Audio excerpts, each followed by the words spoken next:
Hello students, welcome to the lecture. Today we will discuss about Diffie-Hellman key exchange algorithm. One big issue in symmetric cipher algorithm is key exchange problem.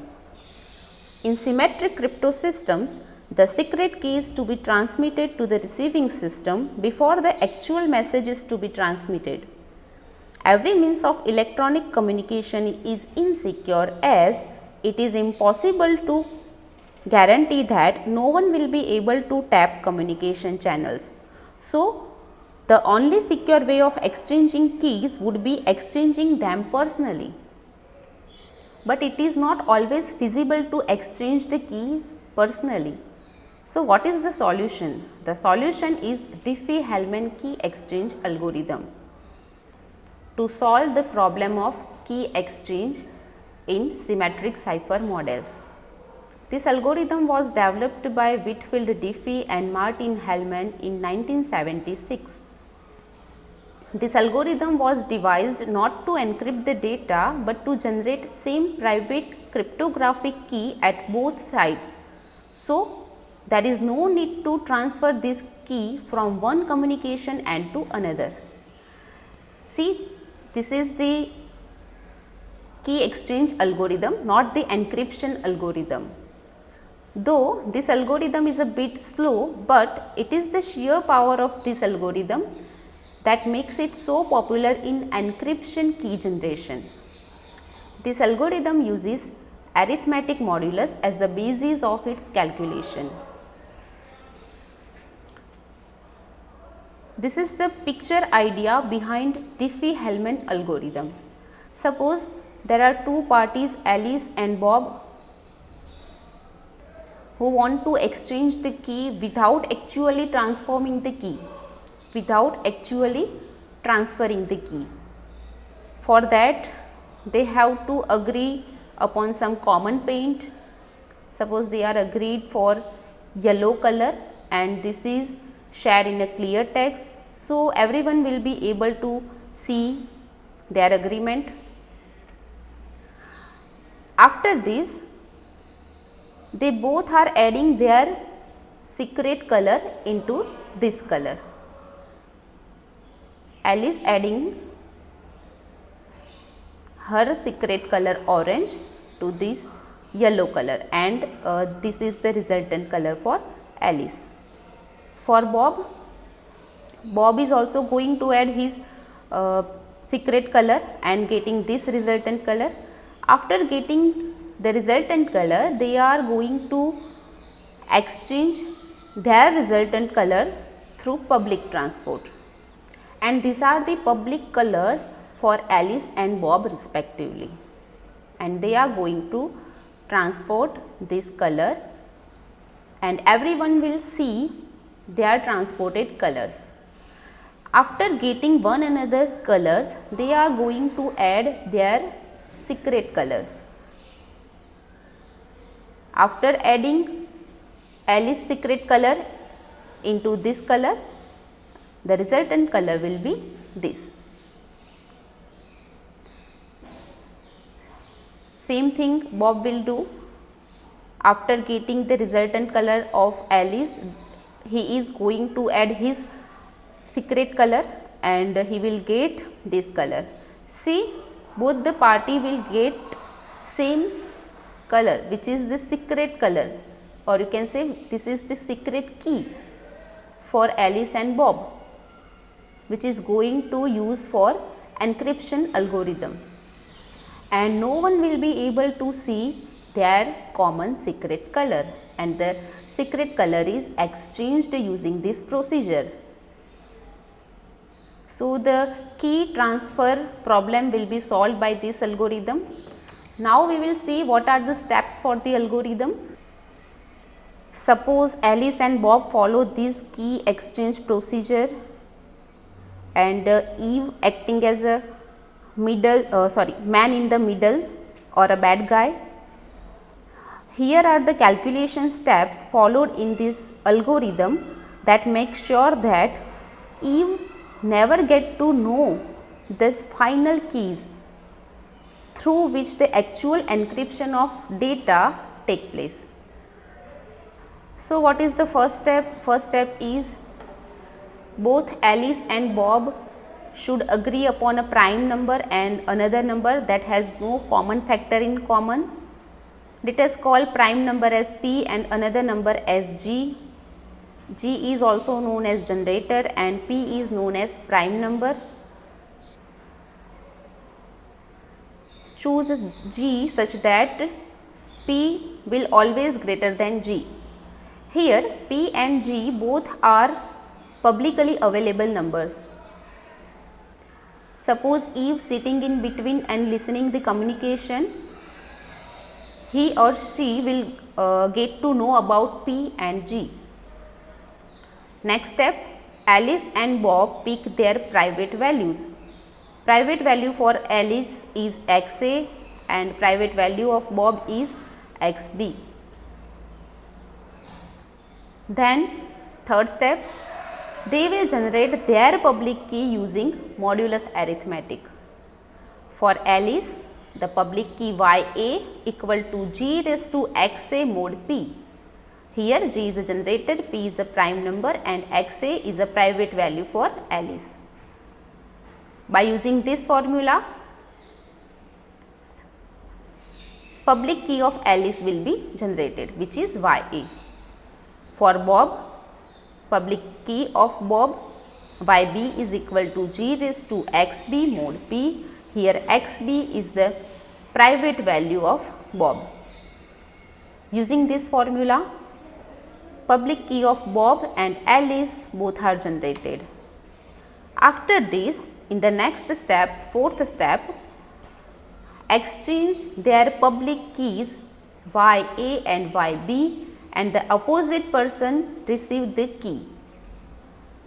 Eve, which is man in the middle, will also know these public keys. After getting one another's public key,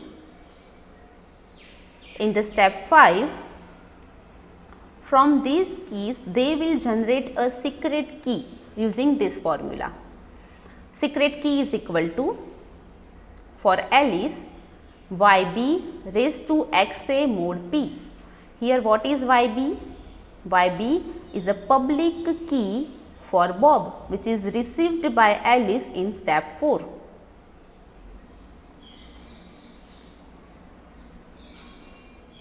Bob will do same thing for getting a secret key.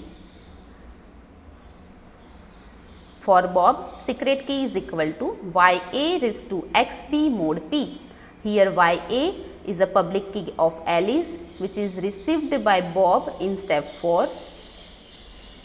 XB is a public value for the private value for the Bob, and P is a prime number. After applying these two formulas for Alice and Bob, they have the same secret key to encrypt, but Eve will never know about this secret key because here the key is generated, not transferred. So the key exchange problem will be solved by this algorithm. Now we will see example of Diffie-Hellman algorithm.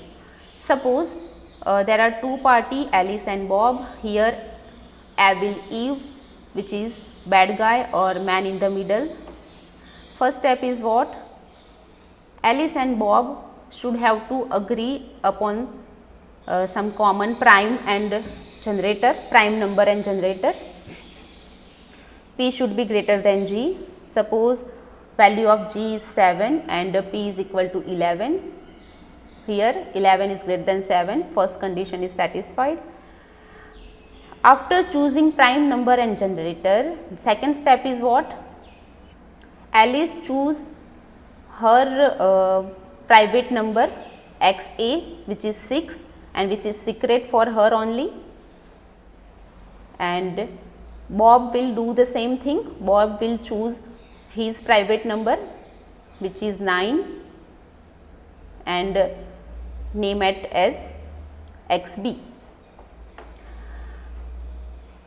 After choosing their secret values, they both are going to generate public keys using the formula. For getting public key of Alice, ya equal to g raised to xa mod p. Here ya is a public key for Alice, g is a generator, p is a prime number, and xa is a private number of Alice, which is known by Alice only. After applying the values in this formula, 7 raised to 6 mod 11 will gives you 4. Bob will do the same thing. For getting public key for Bob, yb is equal to g raised to xb mod p. Here xb is a private value for Bob, g is a generator, p is a prime number, and yb is a public value for Bob, public key for Bob. After applying the values 7 raised to 9 mod 11, after solving this you will get 8. yb is equal to 8. After receiving their public keys, they both are going to transport their public keys to one another using public transport. In fourth step, they both are going to transfer their public keys. So, Alice will receive Bob's public key, which is yb is equal to 8 in a clear text, and Bob will receive Alice public key, which is y equal to 4 in a clear text. See, here Eve will seize all these values, y equal to 4 and yb equal to 8. He will see these public keys. After exchanging them, they are going to generate secret key in fifth step. For getting secret key, the formula is yb raised to xa mod p for Alice. Here yb is the public key of Bob, which is received by Alice in fourth step. Xa is a private value for Alice, and here p is a prime number. After applying all these value in this formula, you will get 3 as a secret key. Bob will also do the same thing. For getting secret key for Bob, ya raised to xb mod p. What is ya? Ya is a public key of Alice, which is received by Bob in fourth step. xb is a private value of Bob, and p is a prime number. After applying all these values in this formula, you will get 3 as a secret key. See, at the last step, Bob and Alice both are getting the same secret key, which is 3, and Eve, which is a bad guy, will never get to know about this secret key. So, by using Diffie-Hellman key exchange algorithm, the key will be generated using this procedure, and the key will never going to transfer using public transport. So, the key will be safe. And now, this secret key is going to use as a secret key for encryption in symmetric cipher model. I hope this algorithm is cleared in your mind now. See you in the next lecture. Thank you.